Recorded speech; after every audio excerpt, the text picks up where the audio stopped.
Good afternoon, I'm Jeff Hargreaves and I managed to get up the steps without tripping, so that's really good. I'm guessing by now you're all looking at the clock wondering how soon before we get a drink, but just a few more presentations.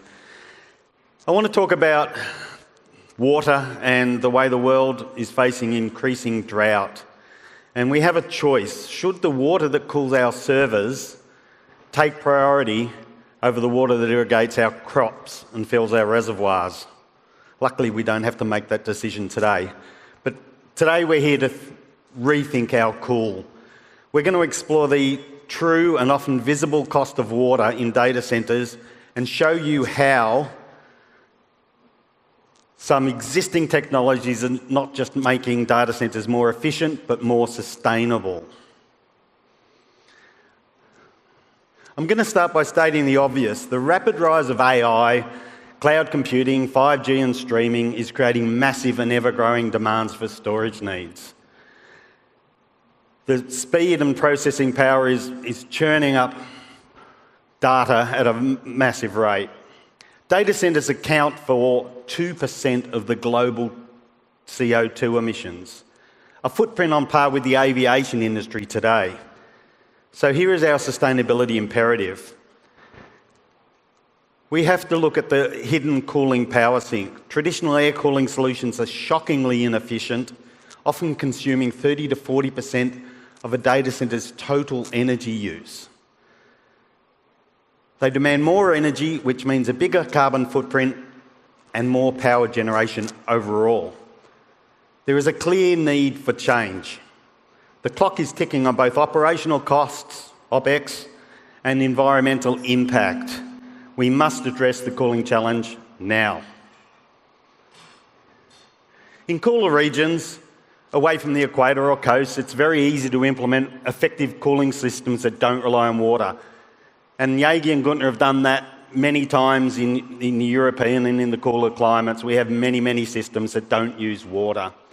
However, in the hotter climates, like this one, you cannot really cool the systems down, the data centres down to the water temperatures that they're demanding in the data halls without the use of some water or, alternatively, a lot of electricity.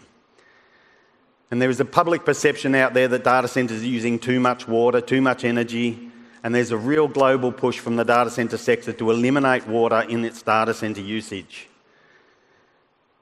Water is a finite and essential resource, we acknowledge that, but what if this no water mandate is actually forcing us to use a less sustainable, more resource-intensive outcome? I'll explain why in a minute. So we have a counterintuitive approach. At Güntner and Jaeggi, we believe that to be truly sustainable and efficient, we must use water, but use it smartly. We like to say, if anybody will listen, spend a little water to save a lot. And the strategic use of water dramatically reduces energy consumption. And this public media focus that I mentioned a minute ago on not using water on site or direct water usage on site is damaging the environment. We need to talk about the hidden water costs, the water required to generate the electricity for power-hungry air-cooled systems.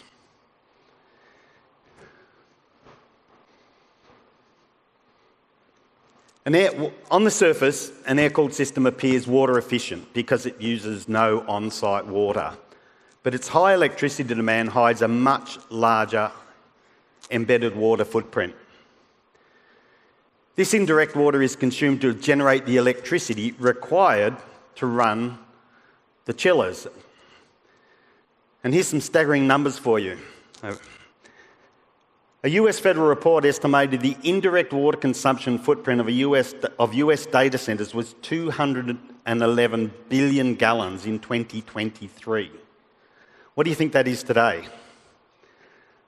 A medium-sized data centre alone consumes up to 110 million gallons of water per year indirectly. Indirectly is the key word there.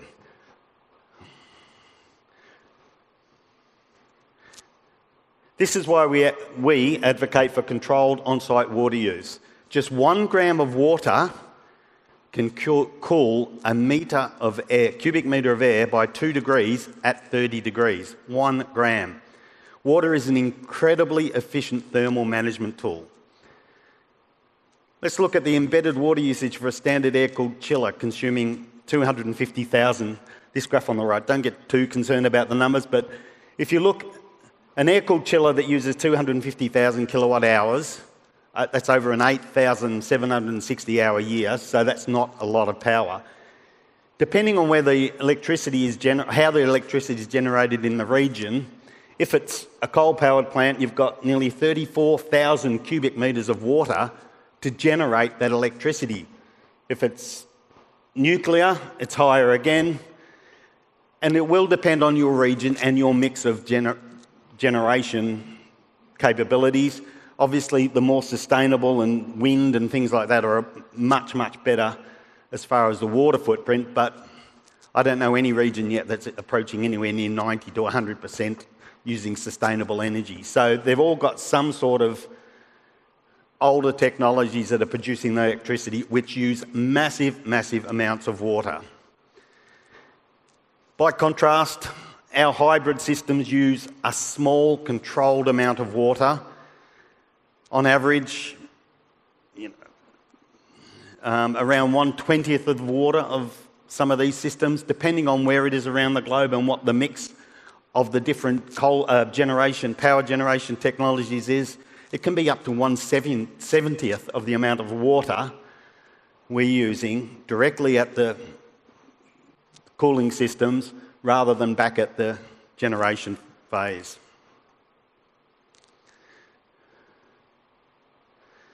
Even compared to other cooling systems that do use water, our systems are highly efficient anyway. This efficiency leads to a higher ROI, a reduced OPEX and extended equipment life. I'm not really going to talk too much about ROI, but it's good to know that using these systems are actually at the same time producing, generating revenue for the end customers, the data centre customers. An effective use of, another side benefit is the effective use of freeing up electricity, using less electricity to cool your data centres. They can use that electricity on their racks. They can get higher density racks. Higher density racks means more revenue per footprint. So it's truly both an environmental and a financial win for the data centre customer. Data centres need to understand that it's not just the cost of cooling just on-site water, but the total energy consumption. So the total energy footprint. They need to look at a whole of cycle footprint. So right back at the power generation, they need to understand that there is a massive amount of water being used just to cool down their data centres. And I know we've all heard of free air-cooled chillers or free cooling chillers. That is fantastic marketing from chiller manufacturers, and I apologise if there are chiller manufacturers out there, because the truth is there's nothing free about a free cooling chiller at all. The electricity's not free, and back at the source the water it's not water free either. The truth is free cooling chillers are using tons of water because of the simple fact that they use 8 times the amount of electricity to cool down the same as a system that we use a little bit of water on. How do we back our claims up? So it's easy enough just to say these things, but I'm going to show you some real case scenarios and some real data about how we come to these conclusions. We're going to look at this is a real case example in Malaysia, one of the hotspots of where all the data centres are getting built at the moment. And for a 20 megawatt IT load data centre, over 1 year, if it was an air-cooled chiller running purely to cool that data centre, there'd be 210,000 megawatts hours of cooling. If you've got an efficiency of an air-cooled chiller of about 5, that means it's going to consume 42,000 megawatt hours of electricity in a year.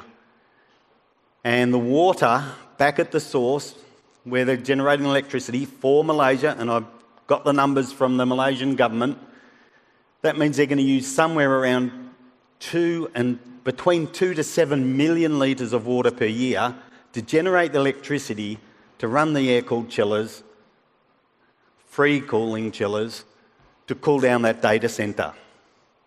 That environmental impact is huge.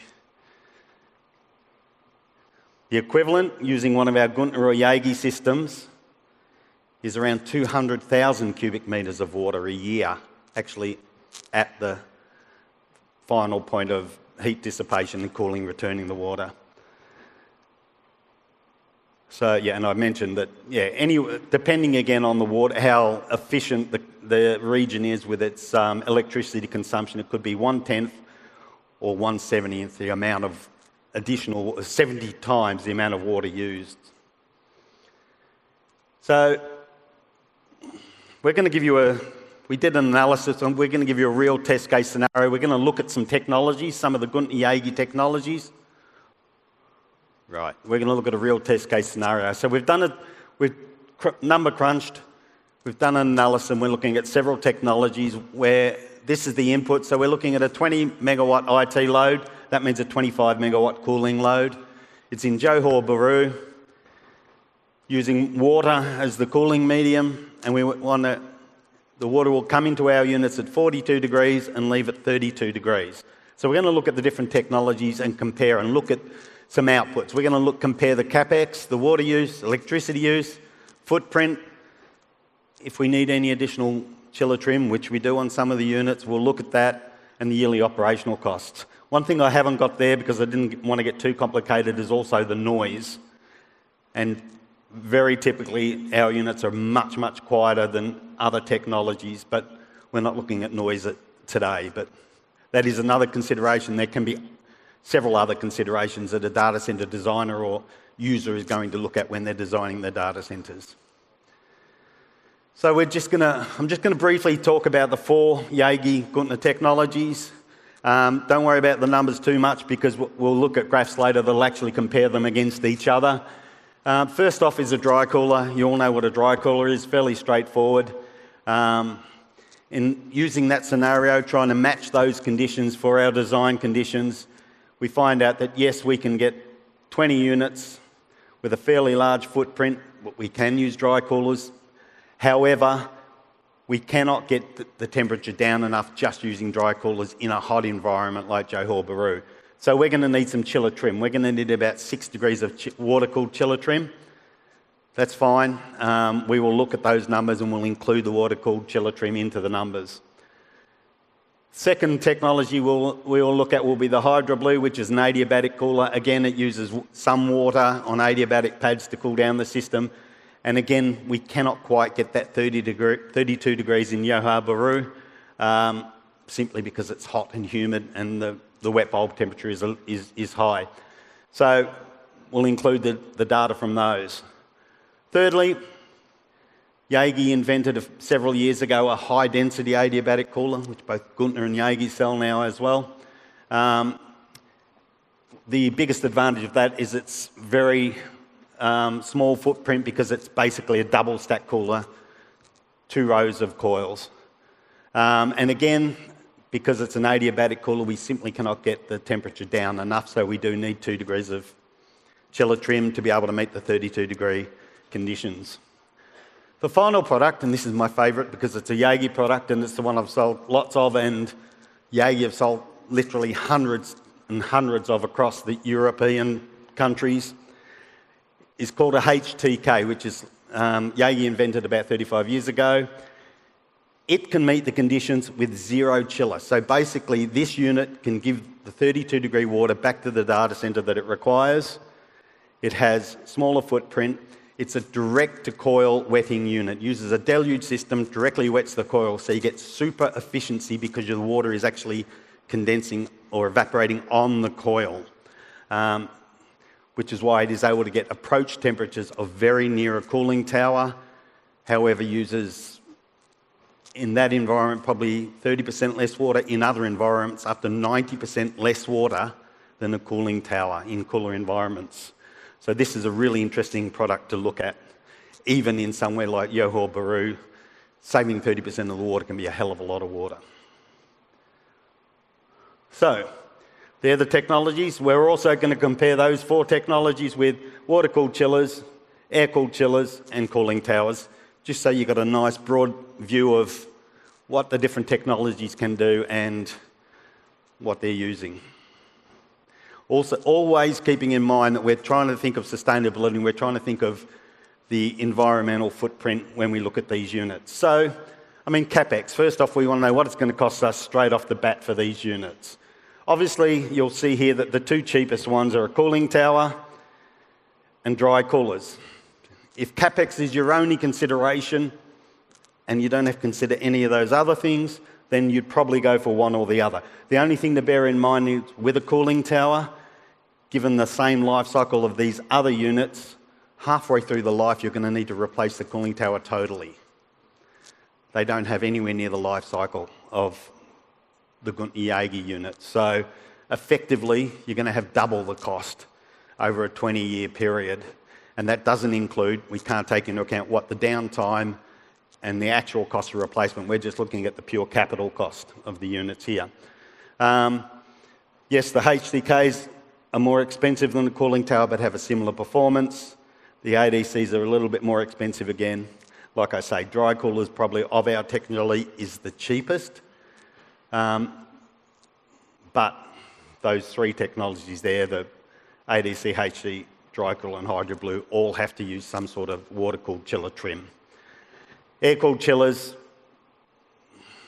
these are the free coolers. They're obviously a lot more expensive to start with, and everything else you'll see is more expensive along the way. Having said that, they're one of our biggest competitors in the industry, and there's a lot of them around. So water usage, probably one of our key drivers here. I'll just explain the air-cooled chillers on the end. We've included the embedded water, so what the water is being used back at the power station. Unfortunately, if you had to plot that, it'd probably hit the roof because it is so much more embedded water just by running an air-cooled chiller to do the same amount of cooling. The reason I've got cooling towers and HTKs circled over here is because they're the only 2 technologies that actually meet the temperature demands, the 32-degree water, without any other chiller trim. If you have chiller trim and you don't want to use any water, well then obviously you'll go for a dry cooler. There'll be a lot of them, but you'll go for a dry cooler. But if other things like footprint are a concern, well then you're going to look at these 2 technologies over here, and again, the difference in water usage is quite stark. That's a lot of water every year. So,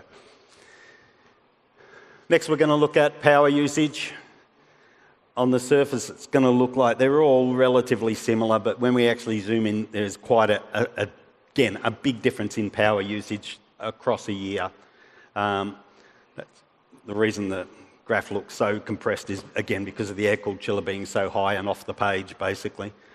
So yeah, there's not a huge difference in electricity usage between all the technologies, although having said that, between the HTK and the ADC HD, we're looking at nearly 500,000 kilowatt hours difference. So that little gap there is a lot of difference. So yeah, when it comes to electricity usage, they're fairly comparable.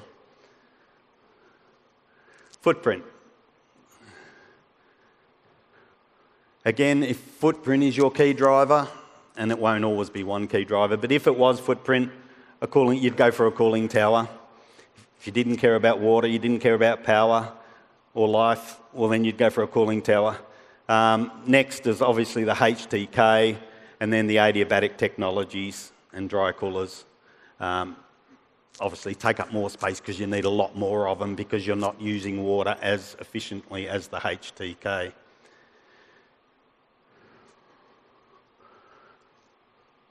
Yearly operating costs, we've looked at costs of maintenance, costs of fills replacement on cooling towers, etc. And again, whilst it might not look like a huge difference, €250,000 or US dollars, whichever way you want to look at it, between a cooling tower and a HTK is a fair bit if you're looking at a 10, 15, 20-year life cycle of a unit. Similarly, the ADC HDs are similar cost. Dry coolers are obviously the cheapest to maintain. And what we're not able to do here is we've only got the cost of maintenance. We don't include any downtime, that if there is any downtime in the potential downtime for the data centre or downtime of the systems. So this is purely a cost sort of analysis. So what we've had to try to do is to, even though they're all slightly different units, is do some sort of weighted averaging so we could get them all on a graph. And this assumes they're all equally important, which they're not, because any data centre will have different drive, or every data centre will have a different driver. Some might be footprint, some might be power, some might be water. Ideally, they'd like them all, but it's just not possible to have everything in the real world. So depending on the drivers, would depend on where a data centre would land on which technology to use. And probably that's the message today, if nothing else, that I'm not here to tell you pick this product or pick this product or pick that product, but what I'm here to tell you is that Güntner Jaeggi have a range of products that we work with our customers and we understand what the drivers are, and we get to know what the customer's drivers are. So we will then say to them, or we'll work with them to design the best system and select the right equipment for their needs. Having said all of that, all of those technologies are in many ways more efficient and sustainable than the alternatives. Just as a point there on the end, even if you take out the embedded water of an air-cooled chiller, you don't count that water, which you should. Not being done, but should be counted. Even then, an air-cooled chiller is, on average, in every aspect, a lot more expensive than any of these other technologies that do use a little bit of water. So when you're looking at the technologies, when you're looking at designing a data centre, you really need to look across all the technologies, and we need to understand what the drivers are, what your drivers as a customer are, whether it's OPEX, whether it's footprint, whether it's electricity, noise, which we didn't really look at all, and we will find you a solution in amongst this range of products that will work for whatever the drivers are, for whatever you need.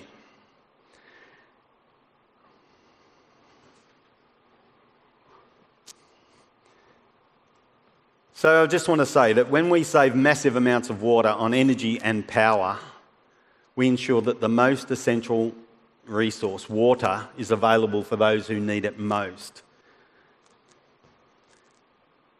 The data centre industry must reevaluate cooling strategies and focus on total resource consumption, not just direct consumption. Let's make an intelligent choice for true sustainability and have water where we want to see it most.